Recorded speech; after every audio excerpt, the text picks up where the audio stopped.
Hi செல்லங்களா. கண்டிப்பா எனக்கு தெரியும் எல்லார் வீட்லயும் இந்த மாசம் இந்த பொரி இருக்கும். ஏன்னா ஆயுத பூஜைக்கு எல்லாரும் சாமி கும்பிட்டுருப்போம். கம்பெனில இருந்து கொடுத்துருப்பாங்க. இந்த பொரியெல்லாம் என்ன பண்ணுவோம், வாங்கி வச்சுட்டு வேஸ்டா தூக்கி கீழே போடுவோம். ஒரு 10 நிமிஷத்துல ஒரு ஸ்நாக்ஸ் செய்யறது எப்படின்னு பார்க்கலாம் வாங்க. தேவையான பொருட்கள் பார்த்துடலாமா வாங்க. துருவின கேரட் கொஞ்சோண்டு கருவேப்பிலை, ஒரு தக்காளி கொஞ்சமா, வெங்காயம் கட் பண்ணது பொடி பொடிசா, பச்சை மிளகா சின்ன பச்சை மிளகா, வேர்க்கடலை, தேவைக்கேற்ற காரம், பொரி ஒரு கப்பு. இப்ப வாங்க இதை எப்படி செய்யலாம்னு பார்க்கலாம். ஒரு கப்பு பொரி போட்டுக்கலாம். அப்புறம் நறுக்கின வெங்காயம், தக்காளி, கருவேப்பிலை, துருவின கேரட், இது கூட பச்சை மிளகா, ஒரு 10 வேர்க்கடலை, தேவைக்கேற்ற காரம். உங்களுக்கு அதிகமாக வேணும்னா அதிகம் போட்டுங்க, எனக்கு காரம் இருந்தாலும் பிடிக்கும். கொஞ்சோண்டு சால்ட்.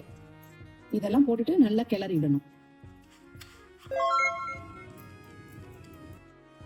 அவ்வளவுதாங்க, ஈஸியான ஸ்நாக்ஸ் ரெடி ஆயிடுச்சுங்க.